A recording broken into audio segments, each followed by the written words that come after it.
여러분 안녕하십니까. 건조한 날씨가 계속되는 가운데 전국에서 산불이 잇따랐습니다. 오늘 산불 소식 집중적으로 전해드립니다. 먼저 영상 보시겠습니다.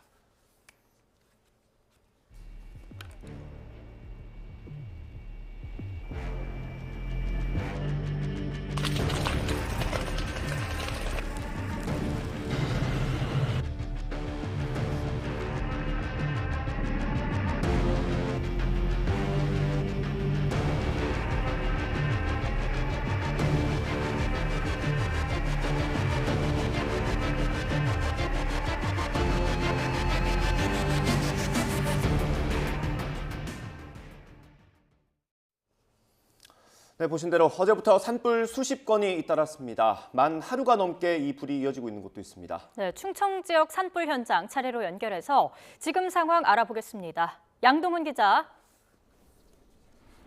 네, 충남 홍성군 산불 현장에 나와 있습니다. 네, 김민성 기자는 지금 어디입니까? 네, 충남 금산 대전 산불 현장에 나와 있습니다. 네, 홍성 상황부터 보겠습니다. 양동훈 기자, 지금 진화율이 얼마나 나왔습니까? 네, 지금 뒤에는 보시는 것처럼 연기가 계속 희뿌옇게 올라오고 있습니다. 바람도 점점 강해지고 있는데요. 강한 바람을 타고 저 먼 산에서 난 연기가 이곳까지 계속 밀려오고 있는 상황입니다. 지금 주변을 관찰해보면 헬기가 끊임없이 돌아다니면서 물을 뿌리고 물을 채우고 하는 모습도 계속 볼 수 있습니다. 이곳 충남 홍성군 서부면의 한 야산에서 불이 난 건 어제 오전 11시쯤입니다. 24시간이 지금 넘었는데요. 오늘 오전 11시 기준 진화율은 73%로 집계됐습니다. 불의 길이는 전체 20km에서 5.4km까지 줄었습니다. 산불 영향구역은 984헥타르로 추산됐는데 축구장 1,300개를 넘는 엄청난 면적입니다. 산림당국은 건조한 날씨에 강한 바람까지 불면서 산불 3단계까지 대응 단계를 높인 상황인데요. 밤새 인력 2,900여 명을 투입해서 야간 진화 작업을 벌였고 해가 뜬 이후 다시 헬기 18대를 투입해 진화에 박차를 가하고 있습니다. 산림당국은 연기와 바람 때문에 어려움이 있지만 오늘 중으로 주불을 잡을 계획이라고 밝혔습니다. 다행히 아직 인명피해는 확인되지 않았지만 주택과 창고 등 시설물 60여 곳이 불에 탔고 주민 230여 명이 대피했습니다. 이번 산불로 홍성군 서부면에 있는 3개 학교는 하루 휴업에 들어갔습니다. 산불 2단계가 발령된 충남 당진 대호지면 산불은 11시 기준 진화율 78%로 집계됐습니다. 보령 청라면에 난 산불은 조금 전인 오전 10시 50분쯤 주불 진화를 마쳤습니다. 산림당국은 건조한 날씨로 산불 발생 위험이 큰 만큼 쓰레기를 태우는 행위를 하지 말아달라고 당부하고 있습니다. 네, 김 기자, 이번엔 충남 금산 대전 산불 현장 상황 전해주시죠. 네, 저희 취재진은 산불 현장 주변의 한 병원 앞에 나와 있는데요. 대전 기성중에 마련된 지휘 본부보다 현장 쪽으로 조금 더 접근해 들어온 겁니다. 네, 타는 냄새가 심해서 마스크 없이는 숨을 쉬기 어려울 정도입니다. 산 너머로 헬기가 쉴 새 없이 물을 뿌리는 모습도 확인할 수 있습니다. 이곳 불은 다행히 어느 정도 꺼져서 당국은 애초 대피했던 이 병원 환자들과 종사자 150여 명을 시설로 복귀시켰습니다. 충남 금산 대전 산불의 진화율은 오전 11시 기준 84%를 기록하고 있습니다. 해가 뜨자마자 헬기 17대와 인력 1,800여 명이 투입돼 진화 작업을 재개한 결과 진화 작업이 어느 정도 진척을 보였습니다. 현재까지 산림 414헥타르가 산불 영향을 받은 거로 추정됐습니다. 화선, 그러니까 불의 띠는 여전히 2.6km에 달하는 것으로 파악됐습니다. 지금까지 인명피해는 없었지만 인근 요양시설과 병원의 입소자들과 환자들이 기성종합복지관 등지에서 밤을 지새웠습니다. 또 민가 한 채와 암자 한 채가 탄 거로 조사됐습니다. 남성현 산림청장은 오전 9시 브리핑에서 바람 상황만 괜찮다면 오늘 중으로 주불을 잡는 게 목표라고 밝혔습니다. 오늘 이곳은 순간풍속 최대 12m의 강풍이 불 것으로 예보됐습니다. 어제 저녁 8시 반부터 이곳에는 산불 대응 단계 중 제일 높은 3단계가 유지되고 있습니다. 불은 어제 낮 12시 10분쯤 충남 금산군 야산에서 시작됐습니다. 대전시 경계 지역에서 불이 나 바람을 타고 대전시 산직동과 흑석동 일대까지 확산했습니다. 최초 발화 지점인 충남 금산 조중봉 일대는 송전탑이 많아 헬기 접근이 어려워 대신 인력인 특수 진화대가 투입됐습니다. 산세가 험해 진화 작업이 쉽지만은 않은 상황이라고 합니다. 네, 산불 현장에서 김민성, 양동훈 기자였습니다. 네, 저희 취재진이 헬기를 타고 산불 현장 지금 취재하고 있습니다. 네, 2시간 전에는 충남 홍성 상황 알아봤고 이번에는 충남 금산, 대전 쪽으로 가보겠습니다. 네, 화면 띄워주시죠. 네, 지금 현재 YTN 헬기가 하늘에서 산불 현장을 지금 취재하고 있는 모습 보여드리고 있습니다. 네. 연기가 지금 산을 완전히 휘감고 있는 모습 보실 수 있습니다. 네, 뿌연 연기가 보이는 상황인데 어제 낮에 시작이 됐고요. 진화에 투입된 헬기도 지금은 보이지 않습니다만 헬기가 투입되고 있습니다. 17대가 금산과 대전 산불 현장에 동원이 된 상태입니다. 예, 충남 금산, 대전, 그러니까 대전 경계에서 난 산불입니다. 어제 낮에 발생했고요. 지금 거의 24시간이 지나가고 있는 상황입니다. 11시를 기준으로 설명을 드리면요. 진화율이 84%까지 올라오긴 했습니다. 하지만 지금 화면으로 보시는 것처럼 아직까지도 산의 연기가 자욱하게 보이는 상황입니다. 네. 남성현 산림청장이 오전 9시 브리핑에서 발표한 대로 바람 상황만 괜찮다면 오늘 중으로 주부를 잡는 게 목표라고 밝혔는데요. 지금 바람이 굉장히 세서 최고 12m의 강풍이 불 거로 예보가 된 상태입니다. 예, 지금 현재 풍속을 설명드리면 초속으로 12m 정도, 평균은 5m, 최대 12m 정도 불고 있고요. 앞으로 바람이 더 강해질 가능성이 있다고 합니다. 최대 15m까지 불 수 있어서 이 정도가 되면 헬기가 진화 작업하는데 굉장히 어려움이 있다고 해서 지금 산림 당국도 바람이 어떻게 변화할지 지켜보고 있는 상황입니다. 말씀드린 대로 진화율은 지금 84%까지 올라오긴 했고요. 산불 영향 구역은 400헥타르가 넘었습니다. 414헥타르가 이번 산불의 영향을 받은 걸로 확인이 됐고 화선도 여전히 길게 남아 있습니다. 2.6km가 아직 화선이 남아있는 상황입니다. 전체 16.7km에서 14.1km 정도는 화선을 모두 진화한 상태고 아직 2.6km가 남았습니다. 네. 어제 저녁 8시 반부터 이곳에는 산불 대응 단계 중 제일 높은 3단계가 유지가 되고 있습니다. 불은 어제 낮 12시 10분쯤 충남 금산군 야산에서 시작이 됐는데요. 바람을 타고 대전시 산직동, 흑석동 일대까지 확산한 상태입니다. 네, 지금 화면이 조금 고르지 못한 것 같고요. 조금 전에 보신 것처럼 이 진화 헬기들이 쉴 새 없이 오가면서 진화 작업을 하고 있습니다. 헬기는 총 16대가 투입된 상황입니다. 추가되는 소식 들어오면 이어진 뉴스에서 다시 한번 전해드리도록 하겠습니다. 네, 이번엔 서울 상황 알아보겠습니다. 서울 한복판 인왕산에서도 어제 불이 났고 막바지 진화 작업이 이어지고 있습니다. 서울시 등 관계 기관들은 오늘도 인왕산 입산을 통제하고 내일 예보된 비가 올 때까지 뒷불 감시를 이어갈 방침입니다. 취재기자 연결해 알아봅니다. 홍민기 기자. 네, 사회일부입니다. 네, 지금 인왕산 산불은 어떤 상태입니까? 네, 서울 인왕산 산불이 오늘로 이틀째 접어든 가운데 일출과 함께 본격적인 진화 작업이 재개됐습니다. 현재는 다시 불이 번지지 않도록 막는 데 작업 초점이 맞춰져 있는데요. 우선 서울시는 오늘 날이 밝자마자 산불 현장에 헬기 석 대를 투입했습니다. 또 군인과 소방대원을 비롯한 인력 1,300여 명도 직접 산을 오르내리면서 등진 펌프 등을 이용해 불씨를 끄고 있습니다. 주불 뒤에 남은 불, 잔불은 오늘 오전까지 상당 부분 잡힌 것으로 전해졌는데요. 현재는 낙엽 아래나 땅속에 숨어있는 불씨, 그러니까 뒷불을 끄는 데 주력하고 있습니다. 앞서 어제 오전 11시 50분쯤 서울 인왕산에서 불이 시작됐습니다. 강한 바람을 타고 불이 빠르게 번지면서 한때 산불 대응 2단계가 발령됐고 축구장 20여 개 면적에 해당하는 0.23제곱킬로미터가 탔습니다. 5시간여 만에 큰 불은 잡혔지만 바람이 많이 불고 날씨가 건조해 작은 불씨도 다시 큰 불로 번질 수 있는 상황입니다. 때문에 관계 당국은 간밤에도 인력 600여 명을 투입해 밤샘 진화 작업을 벌였고 열화상 드론 등을 띄워 재발화 가능성이 없는지 감시했습니다. 산불이 일어나면서 대피했던 서울 홍제동 개미마을 120가구 주민들은 어제 오후 5시 반 모두 귀가했습니다. 다만 인왕산 입산은 어제에 이어 오늘도 통제됩니다. 서울시는 또 주민과 등산객에게 인왕산 접근을 자제해달라고 당부했습니다. 아울러 예보대로 내일 비가 올 때까지는 잔불 감시를 이어가겠다는 방침입니다. 어떻게 불이 시작됐는지도 관심인데요. 누군가 실수로 불을 냈거나 고의로 불을 질렀을 가능성까지 모두 열어두고 화재 원인을 조사하고 있습니다. 이런 가운데 오늘 새벽 5시 50분쯤 경기도 포천시 주원리에서도 산불이 나 50여 분 만에 꺼졌는데요. 산림당국은 정확한 피해 면적과 산불 원인을 조사하고 있습니다. 지금까지 사회일부에서 전해드렸습니다.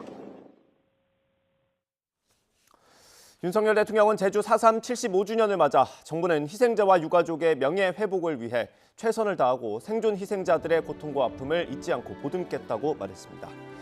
윤 대통령은 오늘 추념식에서 한덕수 국무총리가 대독한 추념사를 통해 이같이 밝혔습니다.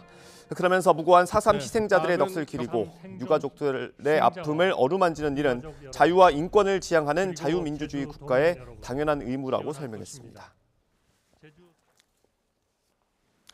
제주 4.3 추념식인 오늘 국민의힘은 지도부 일부가 추념식에 참석했고 민주당은 제주에서 최고위를 열고 대거 참여했습니다. 국회에서는 오늘부터 대정부 질문이 이어지는데 대일 외교와 후쿠시마 오염수 방류 문제 등을 놓고 여야 공방이 예상됩니다. 취재기자 연결합니다. 권남기 기자. 네, 국회입니다. 네, 제주 4.3 추념식에 여야 지도부가 참석했죠. 네, 그렇습니다. 먼저 국민의힘에선 김병민 최고위원과 박대철 정책위의장 등 지도부 일부가 추념식에 참석했습니다. 김기현 대표는 엑스포 실사단의 국회 방문 일정 때문에 불참했는데요. 대신 아침 회의에서 4.3의 상징인 동백꽃 배지를 달고 희생자들의 명복을 빌었습니다. 무고하게 희생되신 영령들의 명복을 빕니다. 우리 당은 제주도가 겪은 슬픔을 기억하고 자유민주주의를 기반으로 하는 국민 통합의 미래를 열어나가겠습니다. 다만 지난달 4.3 사건이 명백히 북한 김일성의 지시에 의해 촉발됐다고 말했던 태영호 최고위원은 여전히 기존 입장을 굽히지 않았습니다. 사과해야 한다면 무엇을 사과해야 하는지 먼저 규명돼야 한다고 말해 추가 논란도 예상됩니다. 반면 더불어민주당은 이재명 대표를 포함해 지도부가 대거 추념식에 참석했습니다. 민주당은 추념식에 앞서 제주 4.3 기념관에서 현장 최고위원회도 열었는데요. 이 자리에서 이재명 대표는 태영호 최고위원의 말 등을 문제 삼으며 4.3 완전 해결이라는 윤석열 대통령의 약속은 부도가 났다고 날을 세웠습니다. 대통령의 약속은 부도났습니다. 정권의 퇴행적 모습 때문에 4.3을 부정하는 극우 세력들까지 활개를 칩니다. 제주 시내에 4.3은 공산 폭동이라는 현수막이 나붙었습니다. 문재인 전 대통령도 유가족 초청에 따라 제주를 방문할 예정이지만 오후에 개인적으로 참배할 예정이라 이재명 대표와 따로 만나지는 않을 전망입니다. 네, 오늘 국회에서 대정부 질문이 시작되는데 어떤 얘기들이 나올 것 같습니까? 네, 국회에서는 오늘부터 사흘 동안 대정부 질문이 진행됩니다. 오늘은 정치와 외교, 통일, 안보 분야로 정부에선 한덕수 국무총리와 박진 외교부 장관, 한동훈 법무부 장관 등이 출석할 예정입니다. 한일 정상회담 성과와 후쿠시마 오염수 방류 문제 등을 두고 여야의 치열한 공방이 예상되는데 특히 민주당은 후쿠시마 관련 문제를 정부 측에 집중적으로 질의할 것으로 보입니다. 여야는 대정부 질문을 앞두고 아침 회의에서 먼저 맞붙었는데요. 관련 내용 잠시 들어보시죠. 민주당은 일본발 가짜 뉴스를 근거로 삭발시까지 감행하면서 정부를 규탄하고 있습니다. 한일 정상회담을 둘러싼 괴담에 가까운 가짜 뉴스와 허위 사실을 유포할 걸로 그저 수입하지 않겠다는 식의 언론적 답변에 그쳐서는 안 됩니다. 당장 올여름 일본이 방류한다는데 어떻게 저지할 것인지에 대해 뚜렷하고 명시적인 대안과 로드맵이 필요합니다. 민주당 일부 의원들은 관련 문제를 직접 확인하겠다며 오는 6일부터 후쿠시마를 방문할 예정이어서 관련 공방은 당분간 이어질 것으로 보입니다. 지금까지 국회에서 전해드렸습니다. 서울 강남에서 벌어진 납치 살해 사건의 피의자들이 오늘 구속 전 피의자 신문을 받고 있습니다. 경찰은 이들의 신병을 확보한 뒤 정확한 범행 동기와 공범 존재 여부를 계속 수사한다는 방침인데요. 취재기자 연결해 알아봅니다. 김철희 기자. 네, 사회일부입니다. 피의자들의 구속 전 피의자 신문, 지금 어떤 상황입니까?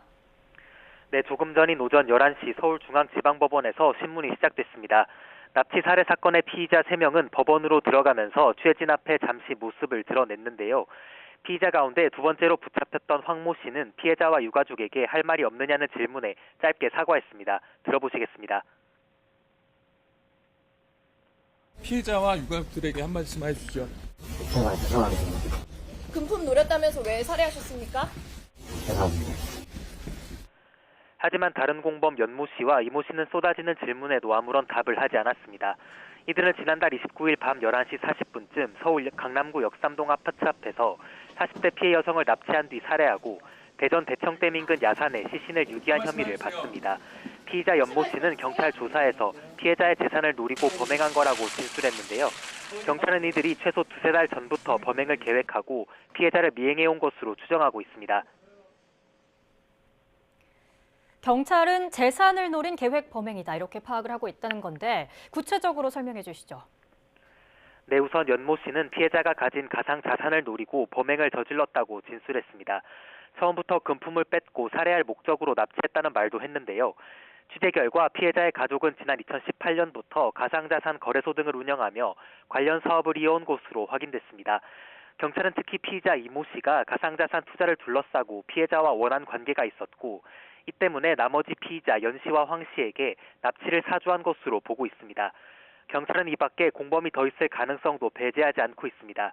또 다른 인물이 이 씨에게 피해자 집 주소 등 신상 정보를 넘긴 정황을 파악해 수사를 이어가고 있습니다. 피의자들이 경찰 추적을 피해 도주를 이어온 만큼 구속영장이 발부될 가능성이 큰데요. 경찰은 신병을 확보한 뒤 공범 여부, 또 정확한 범행 동기 등을 집중적으로 캐물을 방침입니다. 지금까지 사회 일부에서 전해드렸습니다.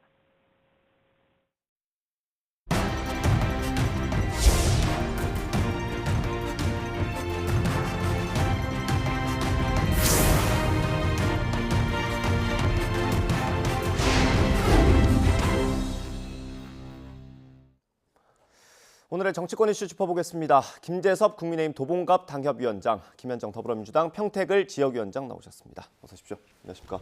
안녕하세요. 예. 오늘 제주도에서 4.3 추념식이 있었습니다. 근데 윤석열 대통령은 가지 않았고요. 그 대통령이 뭔가 하는 것도 메시지지만 하지 않는 것도 메시지가 될 수 있지 않습니까? 어떻게 보십니까? 그러니까 제가 알아보니까 역대 대통령들 가운데서 4.3 그 추념식에 참여하신 대통령은 2분이더라고요. 노무현 전 대통령과 문재인 전 대통령 이렇게 두 분이 있었고 네. 윤석열 대통령은 대통령일 때는 아니지만 당선인 시절에 그러니까 3월 9일 선거가 끝나고 한 달도 되지 않은 채 4.3 추념식에 참여해가지고 4.3 유족분들에 대한 어떤 위로라든지 그분들에 대한 명예회복을 약속을 하셨거든요. 네. 그래서 이번 참석이 조금 아쉽기는 하지만은 적어도 지금 당내에 불거지고 있는 4.3과 관련된 어떤 역사적인 논쟁이나 이런 부분은 이미 윤석열 대통령이 당선 시절에 정리를 다 했고 네. 국민들께 약속을 한 부분이 있기 때문에 좀 아쉬운 부분이 있더라도 이미 대통령께서 약속한 부분을 이제 곧 이행을 하실 거고 그 부분들 아마 지켜봐 주셔도 좋을 것 같다 네. 이렇게 생각합니다. 근데 뭐 대통령은 뭐 매년 가야 되는 건 아니니까 그럴 수 있는데 여당 대표도 안 가니까 조금 얘기들이 나오는 것 같습니다. 그 부분은 저도 좀 아쉽습니다. 그러니까 대통령 같은 경우에는 다른 일정도 있을 수 있고 여러 가지 또 어떤 국정 운영과 관련돼서도 참여를 못할 수도 있는 거라고 보지만은 저는 적어도 여당 대표가 여기에 대해서는 좀 참여를 했었으면 더 좋겠다라는 생각이 좀 있었거든요. 설령 여당 대표가 가지 못한다 그러면 지도부 중 상당수가 또 같이 가서 네.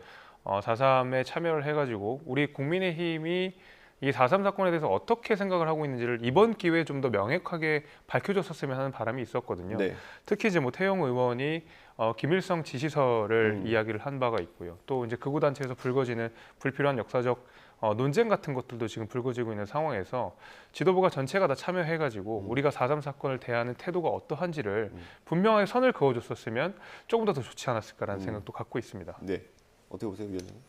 그러니까 말씀하신 것처럼 그 대통령의 일정은 아주 큰 대국민 메시지이거든요. 뭐 아시겠지만 4.3 항쟁 같은 경우에는 그 당시에 사건 났을 때 네. 제주 도민 25만 명이었는데 그중에 8만 명이 사상했던 아주 아픔을 갖고 있는 그런 사건이거든요. 네. 근데 마침 이제 물론 그 대통령이 모든 일정에 매년 참석 안 할 수는 있습니다. 근데 다만 지금 이 시점에서 올해 4.3에는 꼭 참석을 했어야 되는 이유들이 좀 있었거든요. 네. 그리고 4.3 유족회에서 기자회견까지 열면서 꼭 참석을 좀 부탁하는 그런 요청도 있었고 그 이유는 뭐냐면 조금 전에 우리 김 위원장께서 얘기한 것처럼 그 태용호 최고위원이 당대표 최고위원 경선 과정에서 뭐 김일성의 지시에 의한 것이었다라든지 뭐 진실화 위원장인 김광동 위원장도 그거에 대해서 북한의 뭐 폭동이다 뭐 이런 식의 발언들이 있었잖아요. 그래서 그거에 대해서 지금 제주도는 극심한 갈등 속에 지금 있어요. 그래서 우리공화당이라든지 뭐 자유당 등 그런 뭐 정당이라든지 또는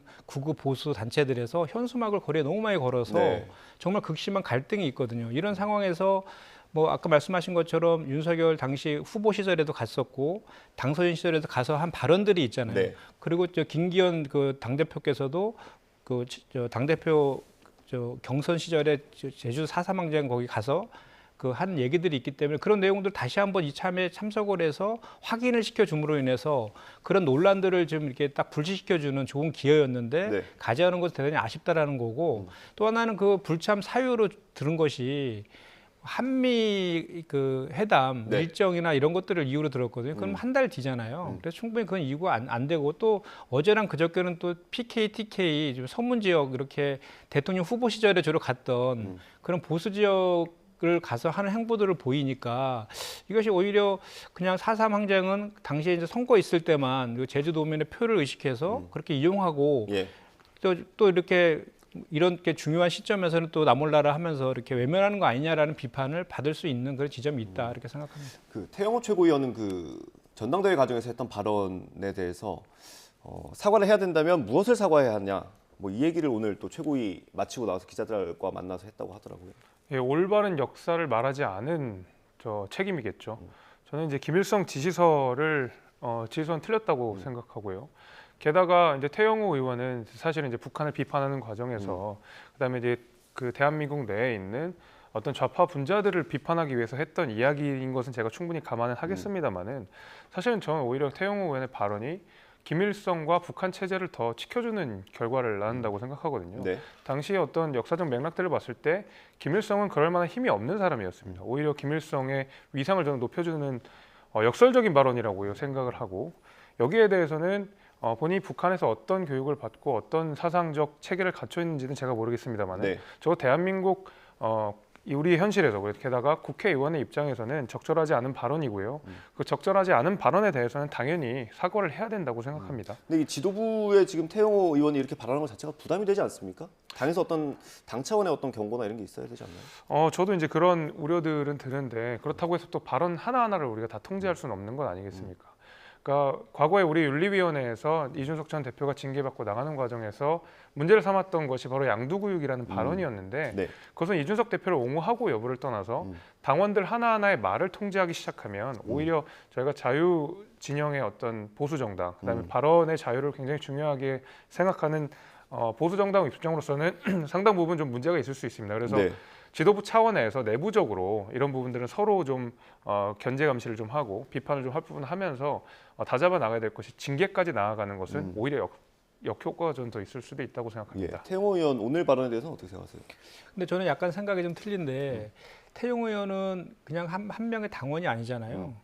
국민의힘을 대표하는 최고위원이란 말입니다. 그런데 그 당시에 이제 그 선거 과정에서 그런 발언을 했는데 그 당시 대단히 많은 비판이 있었고 이미 4.3과 관련돼서는 역사적으로 이미 검증이 끝났고 특별법까지 제정된 그런 상황 아닙니까? 그럼에도 불구하고 아직까지도 그 자기 주장에 대해서 자기는 급힐 생각이 없다라고 지금 하고 있지 않습니까? 이거에 대해서는 제가 봤을 때는 분명한 역사적인 팩트가 있기 때문에 그거에 근거해서 당의 최고위원이 그거에 대해서 반대하는 입장을 갖고 있다라고 하면 공당인 여당으로서 분명히 이거에 대해서 조치를 하는 것이 저는 정부와 여당의 입장에서도 더 도움이 될 것이다 이렇게 생각합니다. 예, 알겠습니다. 그 대통령이 이번에 4.3 추념식에 가지 않은 게 대구를 방문한 것과 좀 대비되는 게 있어서 뭐 말이 많이 나오는 것 같습니다. 뭐 야당의 비판도 있고요. 여당 내에서도 조금 아쉽다는 반응이 있는데요. 뭐 두루 다 다니시면 더 좋겠고, 근데 뭐 딱 서문시장만 가신 건 아니지 않습니까? 그 일정을 보게 되면 순천에 갔다가 또 통영에 갔다가 그 이후에 이제 대구와 서문시장 이렇게 방문을 하셨는데 이번에 서문시장은 물론 많이 너무 자주 가는 거 아니냐는 비판이 있지만 이제 두 가지 점에서 보셔야 될 것 같습니다. 첫 번째로는 이 100주년 기념식이 있었거든요. 서문시장에서. 그러니까 뭐 70년도 아니고 80년도 아니고 100주년이라고 하는 상징성이 분명히 있었기 때문에 그리고 대통령이 서문시장과 대구를 스스로 정치적 고향이라고 부르는 만큼 여기서 빠지는 건 더 이상한 거라고 저는 보거든요. 오히려 지역 균형을 위해서 서문시장에 가지 말아라 하는 게 사실 더 억적 같은 뭐 일인 저 거고요. 6번 정도면 많긴 많은 거죠. 많이 가졌죠. 그래서 이제 첫 번째로 말씀드리는 거는 이번에 이제 100주년이라고 하는 특수성이 하나가 있다라는 것이고, 두 번째는 아무래도 지지율과 관련도 있다고 생각이 됩니다. 최근에 이제 윤석열 정부의 지지율이 상당 부분 좀 낮아지는 모습들을 좀 보여줬고, 특히 일본과의 어떤 한일 협상을 통해서 많은 이제 민주당의 비판이 있었고, 특히 이제 역사 문제와 관련돼서 국민들의 비토 여론들이 분명히 있는 것으로 저는 알고 있습니다. 이제 그런 부분에 있어서 지지층을 좀 더 다잡고 또 이 대구라고 하는 것이 국민의힘의 또 심장으로 불리는 곳 아니겠습니까? 근데 그런 의미에서 지지층을 좀 다잡고 다시 한번 국정 동력을 확보한 이후에 조금 더 적극적인 정치적 활보를 보이겠다라는 어떤 정책 메시지로 저는 읽혔습니다. 예. 어떻게 보세요? 대구에 가고 뭐 그 대변인 브리핑에는 대구에 가서 야구 시구할 시간이 있고 제주 갈 시간 없냐 뭐 이런 식의 비판도 있던데요. 그러니까 그 심평 변호사께서도 그 비판을 좀 한 것인데, 윤석열 대통령은 지금 대한민국의 대통령이지 국민의힘의 당대표가 아니지 않습니까? 지금 저 6번 이렇게 나왔는데 김건희 여사 것까지 하면 7번을 가셨어요. 아, 여사 혼자 간 적이 있으니까. 예, 그런데 이제 그 발언을 보면 거기서 이런 말씀을 하셨다고요. 내가 왜 정치를 시작했고 누구를 위해서 무슨 일을 해야 하는지 가슴 벅차게 느낀다. 이렇게 발언하셨거든요. 이거는 대통령의 발언이라기보다는 그냥 대통령 후보의 발언이잖아요. 저기 표를 의식한 그런 발언이지 않습니까? 이런 것들이 결국은 진영 간의 저기 논리로 갈라치기하고 이렇게 통합보다는 이렇게 분열되는 그런 것들을 자초하는 측면으로 작동할 수가 있지 않습니까? 지금 제주도에서 각종 구구단체들이 현수막 걸고 하는 것들도 그 당의 최고위원과 진실화의 위원장이 그런 식의 인식을 갖고 있으니까 그거에 힘을 얻어가지고 그런 저 행위들을 하고 있다라는 측면도 분명히 있는 것이거든요. 그래서 대단히 하나하나의 그 언행들이 중요한 것인데, 지금 대통령께서 이제 이번에 대구 100주년 맞은 서문시장 간 거 자체에 대한 비판이라기보다는 더 오히려 지금 75주년 맞은 4.3 항쟁이 아까도 말씀드린 그런 이유들 때문에 더 중요한 행사일 수 있는데 왜 굳이 그동안 6번이나 갔던 데를 한 번 더 가서 이렇게 하는 것이 그게 더 큰 의미가 있을 것이냐라는 측면에서의 비판이지 않겠습니까? 그리고 그 시구도 또 대구에서 하셨잖아요. 하필이면. 그래서 이것은 결국은 대구 경북이나 부울경 쪽 관련된 통영도 가셨잖아요. 그죠? 그것도 이제 PK이고 또 TK 쪽에 대한 그 보수층의 지지자들을 의식한 그런 행보이기 때문에 오히려 이런 것들이 장기간으로 봤을 때는 정부나 여당의 지지율에도 결국은 도움이 되지 않을 것이다라는 지적들이 나오고 있다. 저는 이렇게 생각합니다. 뭐 심평 변호사 얘기를 다 해주셔가지고요. 뭐 윤석열 대통령의 멘토라고 불리고 있는 분이죠. 심평 변호사가 SNS에 글을 올렸는데 이게 좀 많이 화제가 되고 있습니다. 지금 위험한 선택을 하고 있다. 30%에 불과한 자기 지지층을 향한 구애에 치중하고 있다. 그리고 이게 서문시장을 4번이나 방문한 걸 좀 거론을 한 거죠. 여론조사 보면 신뢰도가 떨어지고 있다는 게 보인다. 이게 이제 심평 변호사의 지금 분석입니다. 이 분석에 대체로 동의하십니까? 뭐 메시지 자체에 대해서는 제가 뭐 동의하는 부분이 있는데 제가 메신저를 신뢰하지 못하겠습니다. 뭐 일단 심평 변호사는 사실은 윤석열 대통령의 어떤 멘토를 자처하기도 했지만 그 과정에서 윤석열 정부에 부담을 주는 발언들도 굉장히 많았거든요. 그 심지어 얼마 전까지는 김기현 대표의 어떤 선대위원장격의 역할을 맡으면서 이런저런 구설수에 오르기도 했었기 때문에 후원회장인가요? 네, 후원회장인가 뭐 선대본부장인가 큰 역할을 했었습니다. 그 가운데서도 오히려 윤석열 정부의 발목을 잡고 김기현 후보의 발목을 잡는 듯한 발언들을 굉장히 많이 했었기 때문에 실제로 메신저에 대해서 제가 동의하는 부분이 있다 하더라도 메시지에 대해서 동의하지만 메신저에 대해서 제가 조금 신뢰가 많이 좀 없고요. 저 말씀 지적해 주신 부분으로 저도 좀 이해가 됩니다. 그러니까 지지층만 가지고 선거를 칠 수는 없죠. 지지층만 가지고 국정 운영할 수도 없는 것도 마찬가지고요. 그러나 지지층 없이 또 다른 확정력을 확보하는 것도 불가능한 일입니다. 어려울수록 또 지지층과 함께하고 지지층이랑 소통하고 지지층의 의견을 더 따갑게 듣는 것도 저는 중요한 일이라고 생각하거든요. 그러나 이제 김현정 대변인님 말씀하신 제가 동의하기 어려운 것은 예를 들면 정부와 여당이 이 극우단체에 대해서 정확하게 선을 긋지 않았기 때문에 이들이 더 활개를 친다라는 데서는 동의하기 어려운 것이 예를 들면 그 똑같은 논리라 그러면 이재명 대표가 당대표가 있기 때문에 이른바 개딸들의 어떤 폭력적 시위 행위로 다 용서된다. 그들이 어떤 사주를 받은 거야. 이렇게 해도 같은 논리로 가는 거기 때문에 저도 그 부분은 좀 다르게 해석해줘야 될 것 같고 오늘 제가 앞서 말씀드린 대로 저희 지도부가 4.3 추념식에 참여하지 않은 데에서는 저도 비판을 하고 싶지만은 네. 그렇다고 해서 저희 지도부가 여기에 대해서 다 침묵하는 게 절대 아니거든요. 다 한마디씩 이 4.3에 대한 메시지를 냈고요. 당 대변인 역시도 윤석열 대통령이 지난해 당선인 시절에 이야기했던 내용을 다시 한번 되새겼습니다. 그래서 그런 부분들은 저희는 명확하게 선을 긋고 있다는 말씀을 같이 드리겠습니다. 예. 그 공천 관련해서도 언급을 했는데 검사 출신을 대거 공천할 거다 뭐 이런 소문이 파다하다 이런 얘기를 했는데 실제로 그렇습니까? 저 소문을 대한민국 국민들 중에 모르시는 분은 없을 것 같습니다. 근데 심평 변호사가 자신의 개인적 견해를 그다음에 늘상 떠도는 이야기를 본인이 했다라고 생각하고요. 제가 알기로 국민의힘 내부에서 심평 변호사가 저희 공천과 관련된 업무, 그다음에 대통령과 국정 운영과 관련된 업무에 대해서 접근성이 대단히 떨어지는 걸로 알고 있습니다. 그러니까 누구나 다 아는 소문, 누구나 다 언론을 통해서 나오는 비판들을 가지고 이야기를 하는 거기 때문에 네. 메신저에 대해서 제가 신뢰가 없는 이상 저분이 네. 이제 하는 얘기에 대해서도 크게 신뢰하지 않다. 저는 이렇게 말씀드립니다. 예. 그럼에도 불구하고 이렇게 메시지를 계속 내는 이유는 뭘까요? 글쎄요, 뭐 메시지가 일관되지 않고 좀 왔다 갔다 하는 것은 그래서 자기에게 좀 집중을 해달라. 나한테도 좀 그 어떤 발언권이 있으니 나도 지금 이렇게 이야기를 하고 있으니 나한테도 좀 주목을 해달라라는 어떤 외침 같은 거라고 생각합니다. 알겠습니다. 어떻게 보십니까? 심평 변호사의 분석에 동의를 많이 하실 것 같기도 하고요. 윤석열 대통령의 멘토라고 윤석열 대통령이 직접 말씀하신 분이잖아요. 그러니까 저분은 정말로 제가 봤을 때는 그 걱정이 돼서 하는 얘기 같고요. 조금 전에 이제 그 구구단체 현수막 관련해서 얘기를 하셨는데 정부 여당 태도 명확하다고 했는데 지금 최고위원인 태용 의원이 반대 얘기를 하고 있으니까 그렇기 때문에 태용 최고위원에 대해서 명백하게 당해서 징계라든지 책임 묻는 조치들이 따라야 된다는 말씀을 제가 부연해서 드리고요. 지금 저는 그렇습니다. 지금 국정 지지도가 계속 떨어지고 있잖아요. 네. 4주 연속 계속 떨어지고 있고 또 국민의힘의 지지율도 계속 떨어지고 있고 여야 간에 이제 격차가 많이 벌어지고 있는데 그 가장 큰 이유 중에 하나가 이제 뭐 한일회담의 굴종적인 한일회담 그 문제와 뭐 69시간제 이런 것도 있지만 그 김재원 전 최고위원의 막말이라든지 태용 의원의 저런 그 최고위원들의 저런 막말들이 거기에다 더 얹어져서 그런 측면들이 분명히 있는 것이거든요. 그런데 그럼에도 불구하고 지금 현재 그 국민의힘과 정부의 가장 큰 그 지지 그룹인 60대 이상이라든지 20대 그리고 TK나 PK 이런 진영에서 20대는 오히려 그 갤럽 조사 기준으로는 13%밖에 안 나와요. 예. 그렇기 때문에 지금 정부 여당의 행보들을 보면 그 MZ 세대들을 잡으려는 그런 행보들하고 일단은 말씀하신 집토끼인 이제 TK나 PK도 지금 그 지지율이 많이 빠지고 있기 때문에 거기를 먼저 좀 공고히 하자라는 차원의 행보들을 지금 하고 있는 것인데 그것이 이제 길게 봤을 때 결국은 오히려 더 극우적인 행보라든지 또는 표를 계산한 그런 행보들로밖에 비춰지지 않고 정치 공학적인 행보 근본적인 문제들에 대한 해결이 아니라 그런 식의 하나의 행위들 보여주기식 행위들로 인해서 지지율을 만회하려는 그런 것들이 결국은 정부와 여당에게 그 안 좋게 작용할 것이다라는 지적들을 하고 있는데 그 지적은 내용 측면에서도 저는 이번에는 뭐 그전에도 저분이 왔다 갔다 뭐 발언에 대해서 저도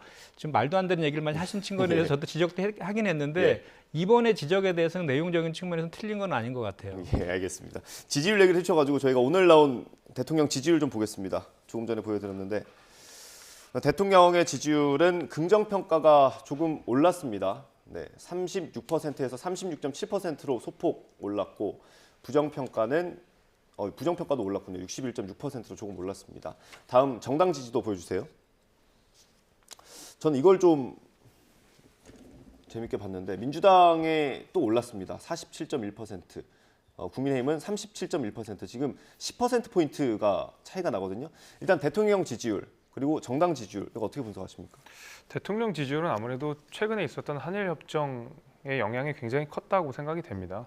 아무래도 그 역사적인 문제를 뒤로 한 채 어떤 실무적인 내용만 논의할 수는 없는 거거든요. 한일 관계의 특수성이라는 것이 있기 때문에.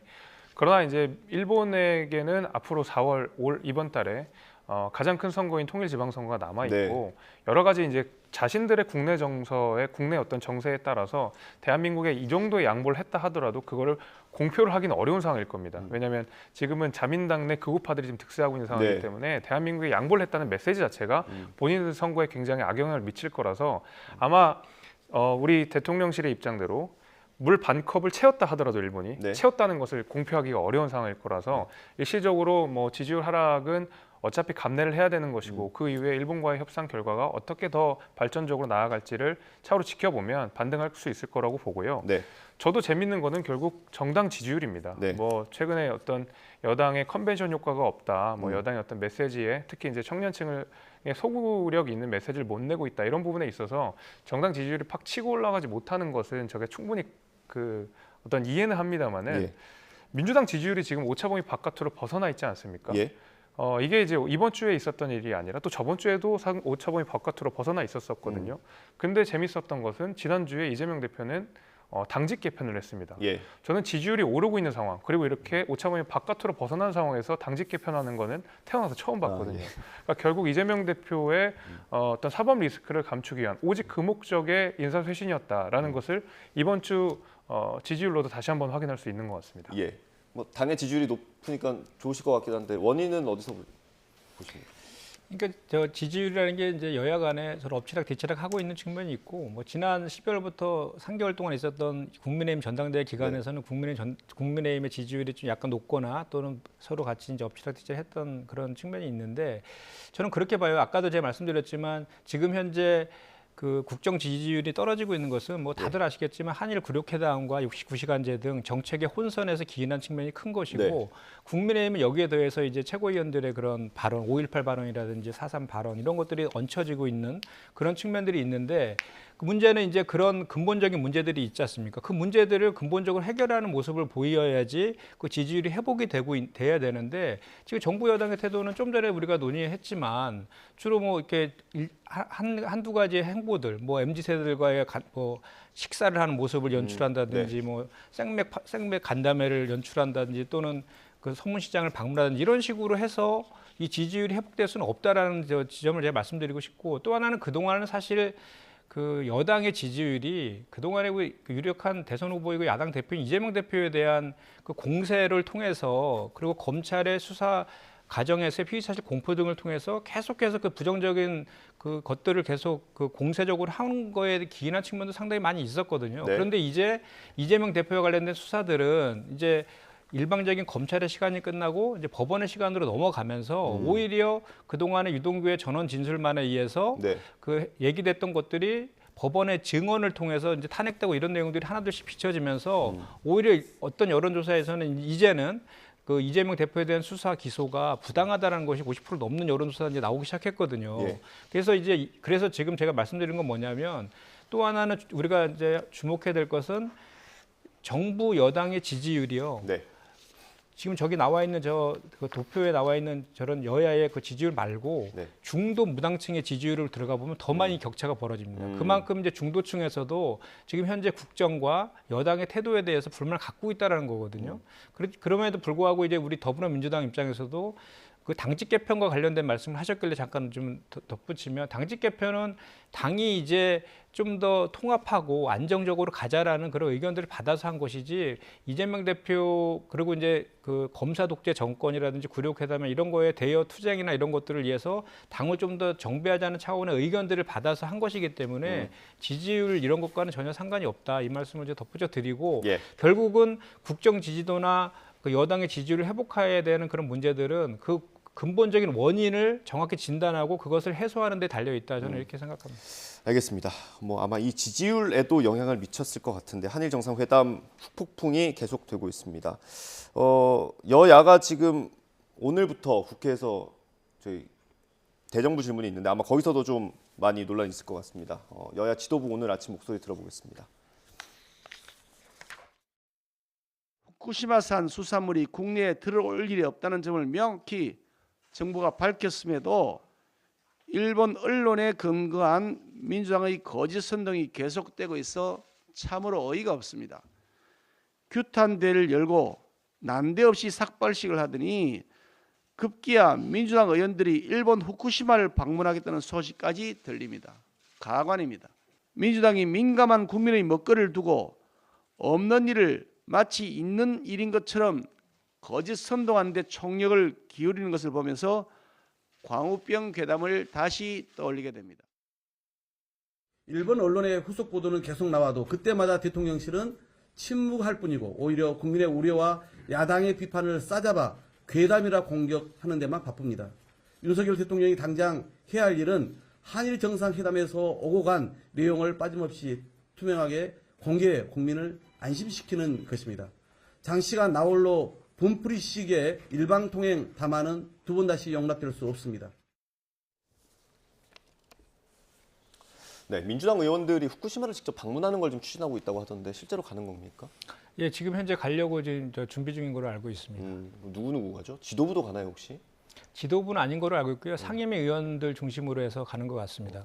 가서 얻을 수 있는 게 뭐가 있습니까? 의원들이 가서.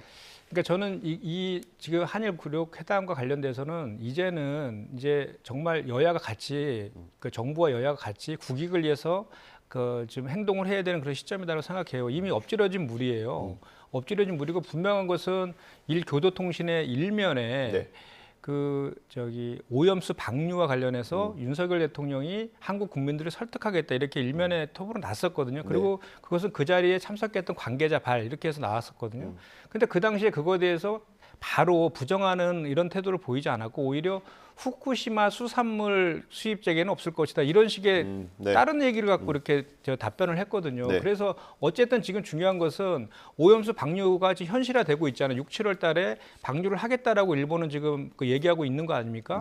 이것은 정말로 우리 대한민국 국민의 생명과 안전에 정말 직결되는 문제이기 때문에 이 문제를 막아야 되지 않겠어요? 그렇다라고 하면 그 정부에서도 이미 정부가 한일 회담에서 어떻게 구체적으로 그 사석에서 어떤 얘기들이 오갔는지는 실체적 진실은 정확히 아직도 모르지만 적어도 이제 그 오염수 방류라든지 수산물 수입 재개라든지 이렇게 지금 일본 언론을 통해서 회자되고 있는 내용들에 대해서는 분명히 이제 국익을 위해서 대한민국의 생명과 안전을 위해서 막아야 되는 것들이 우리 정치권의 이제 책임으로 와 있는 거지 않습니까? 그렇기 때문에 야당으로서는 그런 그 원인을 제공하고 있는 일본의 후쿠시마에 방문을 해서 그 원전이라든지 또는 그 관계자들을 만나가지고 우리 한국 입장을 정확히 전달하고 내용도 확인하고 이런 것들을 하는 것이 오히려 저는 정부랑 여당이 일본과의 그 얘기를 하는 데 있어서 그것을 지렛대 삼아서 이렇게 한국의 그 정치권과 국민들이 반대하고 있다라는 것을 이용해서 그런 것들을 강하게 지금 대처하는 그런 것 지렛대를 활용하는 그런 기회를 삼았으면 좋겠다는 거고 우리 더불어민주당의 입장에서도 그런 것들도 사실은 그런 데 도움이 주기 위해서 우리가 하고 있는 것이지 이걸 정쟁화시키려고 하는 것은 아니다. 이렇게 봐주면 좋겠습니다. 어떻게 보세요? 저는 100% 정쟁화를 위해서 갔다고 생각합니다. 이제 갈 예정입니다. 저는 그래서 아까 장날에 어떤 장소듯이 이렇게 민주당 의원들이 기회를 포착하고 일본에 방문한다고 생각하는데 예를 들면 야당 의원들이 후쿠시마에 방문한다고 뭐가 달라지나요? 그래서 실익이 있나요? 저는 거기 있다 생각하면 전혀 아니거든요. 일본에 우리가 항의 방문을 한다고 하더라도 방류수 문제랑은 해결은 그 자리에서 할 수 있는 문제가 아닙니다. 결국 IAEA에서 결정하는 것이고요. 11개국의 전문가들이 참여해서 결정하는 겁니다.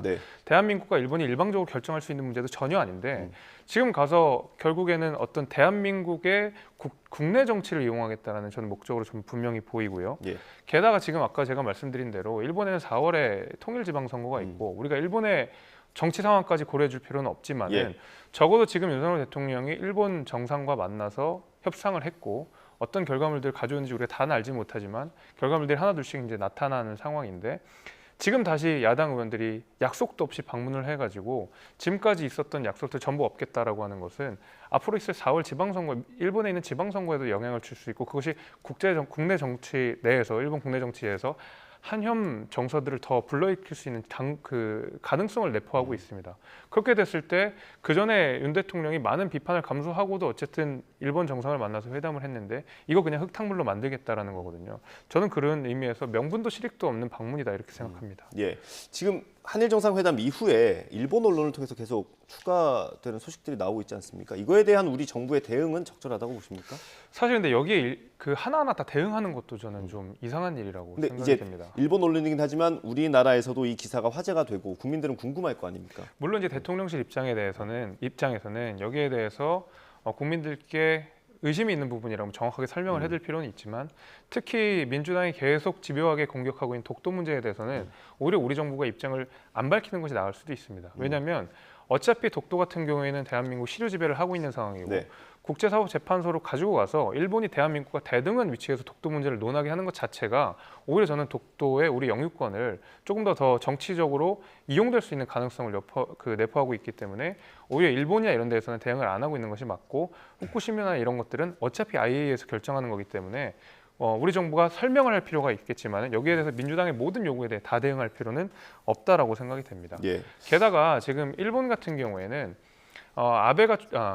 기시다가 총리로 있긴 하지만 사실상 아베의 세력들이 이 내각을 다 구성하고 있거든요. 네. 이들은 굉장히 극우적인 성향을 가지고 있고 기시다가 이들을 통제하지 못합니다. 이들이 그냥 언론에다 내놓는 메시지들을 지금 언론 보도로 또 다루고 있거든요. 네. 이런 일본의 국내 상황이 있기 때문에 이렇게 언론 보도들이 막 난무를 하고 있는 상황이고 대통령실 여기에 대해서 정리는 해야 되겠지만 여기에 일일이 다 대응할 필요는 없다. 저는 이렇게 생각합니다. 예. 이게 자칫 이제 야당 의원들이긴 하지만 일본에 가서 갈등만 키우는 거 아니냐 이런 좀 우려도 있습니다. 저는 절대 그렇게 생각하지 않아요. 그러니까 윤석열 대통령이 이게 미래를 위한 결단이라고 하면서 이제 미래를 위한 결단이고 한일 관계 개선을 위해서 하는 것이다라고 우리 국민들에게 이해를 구하셨잖아요. 시작할 때. 네. 그리고 박진 장관도 우리 한국이 반컵을 채웠기 때문에 나머지 반컵은 일본이 채워줄 것이다라고 했지 않습니까? 네. 근데 실제로 한일회담을 하고 나서는 뭐 기본적인 기대했던 사과는커녕 오히려 청구서만 잔뜩 지금 받고 있는 그런 상황이지 않습니까? 예를 들어서 후쿠시마 방사능 방류와 관련해서는 네. 지금 정부의 태도가 이거는 저희가 우리 민주당이 봤을 때에는 이것은 검증을 요청하는 것이 아니라 방류 자체를 반대하는 입장을 명확히 해야 되는 거예요. 일본에서 계속해서 우리 한일 간에 그동안 역사적으로 문제가 됐던 것을 계속해서 요구하고 있는 것이 확인되고 있는데 그거에 대해서 윤석열 정부가 하는 태도는 그냥 우리 국민들한테 내부에서 무슨 비판하는 목소리를 잠재우기 위해서 일시적인 무마용으로 우리 한국민 국민들한테만 얘기하고 있는 것이지 일본한테 강경한 대응책을 한 번도 발표한 적이 없거든요. 제가 후쿠시마 방사능 오염과 관련해서 IAEA의 검증 얘기하셨는데 세 가지를 얘기하셨죠. IAEA의 검증, 그리고 객관적 과학적 방식, 그리고 한국의 전문가들이 참여하는 이 세 가지를 얘기했는데 이거에 대해서도 우리 전문가들이 대단히 우려를 많이 해요.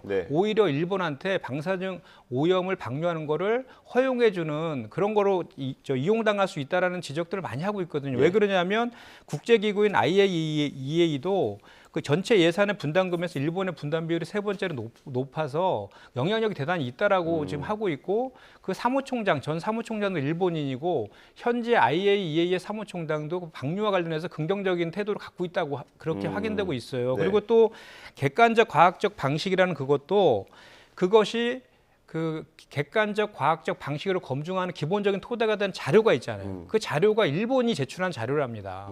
일본에서 제출한 자료에 대해서 이미 지난 2월 달에 한국원자력연구원하고 한국해양과학기술원에서 진행을 했는데 이게 문제가 없다는 식으로 발표를 했다는 거예요. 그때도 이게 원래 정부가 발표라고 했는데 문제가 커질 것 같아서 민간학회에서 발표를 했다. 이 얘기도 지금 확인되고 있는 것이고 근데 한국인 전문가 참여도 마찬가지로 이게 기본적으로 일본이 제공하는 데이터를 근거로 해서 참여하는 것이기 때문에 기본적인 한계가 있다라는 거예요. 그래서 만약에 후쿠시마 오염수 방류 문제에 대해서는 어제도 중국과 일본 간에 외교 장관 회담이 있었잖아요. 거기서도 중국도 명백하게 반대 입장을 표명했지 않습니까? 그래서 지금은 검증을 요청할 단계가 아니라 방류 자체를 반대하는 명백한 입장을 일본한테 밝혀야 되는 그런 시점입니다. 왜냐하면 이 문제가 부단 이 문제에서 끝나는 것이 아니라 수산물 수입 재개 요청과도 연결이 되는 거거든요. 그리고 후쿠시마 수산물 수입과 관련해서는 이미 WTO에서 저희가 승소를 해서 수입을 할 수 없는 그런 상황이에요. 그래서 그거 관련된 정부의 얘기도 사실 하나만한 얘기들을 하고 있는 것입니다. 그러니까 원론적인 입장을 계속 발표하는 것 자체가 좀 국회 야당 의원들이 보기에는 이게 믿업지 못하는 상황인 것 같고 이렇게 비교를 해보면 좀 어떨까 싶습니다. 미국에서 인플레이션 감축법이 시행된다, 준비 중이다라고 할 때 우리 정부가 외교력을 총동원해서 우리 입장을 이제 알리려고 하지 않았습니까? 이번에도 마찬가지로 사실 이게 법이 시행되면 다시 되돌리기 어려운 것처럼 이 방류 결정도 한번 결정이 되면 나중에 되돌리는 거 어렵지 않습니까? 그 전에 좀 강력하게 요구할 필요 있는 거 아닌가요? 물론 그렇긴 한데요. 지금 이제 IAEA에 참여하는 국가들이 단순히 일본 이렇게 몇 개의 국가들이 있는 게 아니라 11개국으로 지금 알려져 있습니다. 이들의 입장이 다 첨예하게 달라지고 이들 사이에서 어떤 역학관계라고 있는 것이기 때문에 당장 뭐 일본의 입김이 작용해가지고 당장 방류수가 되고 이렇게 되는 건 전혀 아니거든요. 그 가운데서 대한민국 역시도 입장 표명할 기회가 얼마든지 있고요. 또 한일 정상회담이 또다시 만나서 이야기할 기회도 얼마든지 있습니다.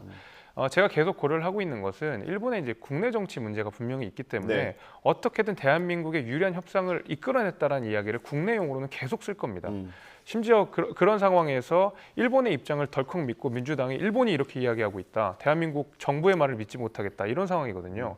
게다가 대한민국 정부는 분명히 적어도 후쿠시마 농산물에 대해서는 수입하지 않겠다고 아예 단언을 해놓은 상황인데 이 부분에 대해서도 끊임없이 믿지 못하고 있는 상황이라서 저는 협상이 필요하고 내지는 대한민국이 이 부분에 대해서 문제 지적을 해야 된다는 데에서는 뭐 민주당 입장을 받아들일 수가 있겠습니다만은 예. 이것이 당장 일어나는 일도 아니고 게다가 야당 의원이 지금 당장 방문한다고 해서 해결될 문제도 아닙니다. 오히려 외교를 악화시킬 수 있다는 점을 저는 분명히 말씀드리겠습니다. 제가 덧붙여야 될 것 같은데요. 후쿠시마 농수산물 수입 재개는 이미 WTO에서 그때 수십 개국에서 수입 규제 조치를 했는데 일본이 딱 한국만 찍어서 WTO에 제소했거든요. 그래서 저희가 승소했어요. 힘들게. 네. 그래서 이미 후쿠시마 농수산물은 수입할 수 없는 그런 상황이기 때문에 그 얘기는 제가 아까도 말씀드렸지만 하나만한 얘기다라는 말씀을 드리고 예. 31일 날 3월 31일 날이요. 그 후쿠시마 제1 원전 원자로 이륙이 내부에서 붕괴 위험성이 확인되었다. 이것이 도쿄전력에서 발표한 내용이에요. 예. 그럼에도 불구하고 일본은 이런 조사에도 불구하고 올해 6, 7월 달 상반기 내에 오염수 방류 강행하겠다고 지금 계획을 하고 있는 거 아닙니까? 이런 상황에서 우리 대한민국 정부가 취할 태도는 제가 좀 전에 말씀드린 것처럼 무슨 이렇게 검증을 IAEA의 검증을 통해서 하겠다라는 태도가 아니라 방류 안 된다. 이렇게 가는 태도가 우리 대한민국 정부가 대한민국 국민의 생명과 안전을 위한 태도라고 저희는 더불어민주당에서 얘기하고 있는 것이고 네. 그런 얘기들을 지속적으로 하고 있음에도 불구하고 지금 그동안에 그 오염수와 관련된 지적을 계속 했었는데 아까도 제가 말씀드렸지만 교도통신의 일면에 났다고 할 네. 때부터 했음에도 불구하고 정부의 태도는 어떻게 했냐면요. 3월 30일까지는 오염수 방류와 관련된 얘기는 한마디도 안 했어요. 계속 수산물 얘기만 하셨다고. 네. 그러다가 계속 지적을 하니까 31일에 돼서야 아까 말씀드린 세 가지 기준, 국제 기준의 검증, 뭐 객관적 과학적 방식, 한국 전문가 참여 이 얘기를 얘기한 거예요. 네. 그렇기 때문에 우리 그 더불어민주당 입장에서 봤을 때는 또 국민들도 엄청 불안해하고 계시잖아요. 그거에 대해서 명백한 정부의 입장을 일본한테 밝혀달라는 것인데 검증을 하겠다라는 거는 안 된다. 이것이 이제 우리 입장이라는 그 말씀을 드리는 것이죠. 알겠습니다. 뭐 아까 말씀드린 것처럼 이게 방류가 한번 시작되면 다시 되돌리기는 굉장히 어려울 겁니다. 그렇기 때문에 정부가 좀 강력하게 또 철저하게 대응을 할 필요는 있을 것 같고요. 오늘 마지막 주제 좀 다뤄보겠습니다. 양국관리법이 국회를 통과했고 지난주인가요? 총리가 직접 담화를 발표했죠. 아마 대통령이 뭐 내일쯤 거부권 행사하겠다는 뜻을 밝히겠죠. 저는 거부권 행사할 거라고 생각합니다. 기본적으로 이 양국관리법이라고 하는 것이 시장 논리에 위배되는 거 아니겠습니까? 잉여 농산물을 국가가 사들이기 시작하면 사실은 이 농부 입장에서도 오히려 과잉 생산하는 것이 이득이 되거든요. 네. 물론 여러 가지 조건이 있다고는 알려져 있습니다만은 적어도 과잉 생산 메커니즘을 조장하고 있다는 면에서 이건 애초에 이제 시장 메커니즘과는 좀 역행하는 부분들이 저는 분명히 있고요.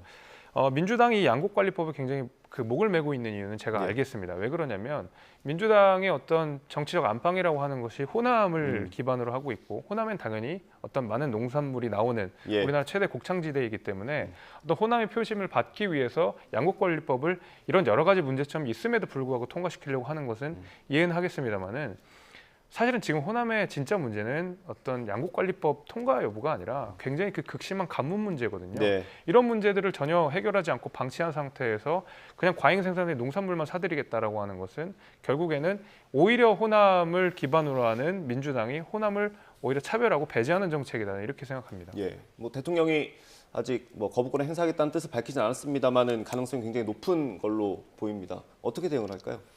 지금 호남 얘기를 하셨는데 그건 대단히 적절하지 않은 그 얘기 같고요. 저도 지금 지역구 평택인데 저희도 농민들 2만 명의 농민들이 살고 계세요.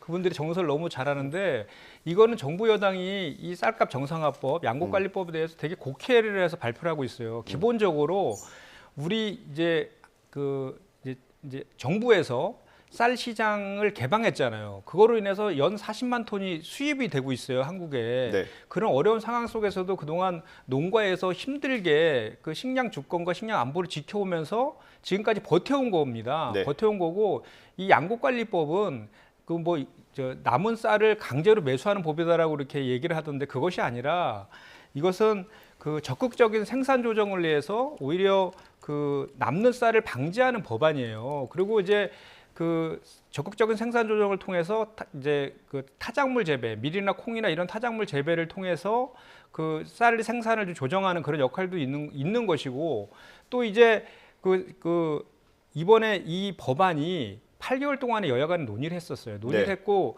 그 중재하는 과정에서 국회의장안이 중재안까지 낸 것입니다. 그래서 이것이 무슨 이것만 하면은 뭐 쌀 농사만 지을 것이다라는 비판을 하는데, 그 쌀 재배 면적이 늘어나면 매입량을 줄어드는 그런 내용들도 들어가 있고요. 원래는 3% 5%였던 것들도 3에서 5%, 5에서 8%로 그 정부 매입의 재량 권한도 이렇게 들어가 있는, 그래서 국회의장의 중재안을 받아서 그 입법한 법이라는 말씀을 좀 드리고, 그리고 그 우리나라 상권분리 국가 아닙니까? 네. 윤석열 대통령께서 비단 그 국회에서 발의한 법안이 본인에게 마음에 안 들다 하더라도 상권분리 정신에 의해서 또 국회의장의 중재안이기도 하지 않습니까? 그런 존중하는 차원에서라도 좀 이것은 거부권 행사보다는 빨리 공포해서 식량 주권과 농민들의 그 생존권을 좀 지켜주는 쪽으로 갔으면 좋겠다, 이 말씀을 드립니다. 네, 뭐 짧게 여쭤보겠습니다. 지금 민주당에서는 이 법안을 추진하기 위해서 삭발도 뭐 강행한다 이렇게 하고 있거든요. 그러니까 의석수가 이렇게 많은데 삭발하고 장애투쟁하는 야당도 참 오랜만에 보는 것 같습니다. 그래서 저는 국민들을 설득하지 못하고 어떤 이 민주당이 통과시키고자 하는 법안에 대한 여론 공감을 못하기 때문에 이렇게 극단적인 방법도 했다고 생각하는데, 국민들이 야외 투쟁하고 삭발 투쟁하라고 많은 의석수를 준 건 아니지 않습니까? 그래서 좀 방법을 되짚을 필요가 있다. 오히려 국민 공감을 못 얻은 상태에서 어떤 지지층 결집을 위한 어떤 상징 입법이 아닌가라는, 저는 되돌아봄도 필요하다고 생각합니다. 예. 뭐 어떻든 이게 여소야대 정국 속에서 국회를 통과한 법안이 대통령의 어떤 거부권을 행사한다는 것 자체가 지금 정치 상황이 안 좋다는 걸 좀 의미하지 않습니까? 좀 뭐 만약에 거부권 행사한다면 다음에는 국회에서 좀 이렇게 논의할 수 있는 시간을 많이 갖고 협의가 되는 안이 통과되면 좋겠습니다. 오늘 말씀 여기까지 듣겠습니다. 두 분 감사합니다. 감사합니다.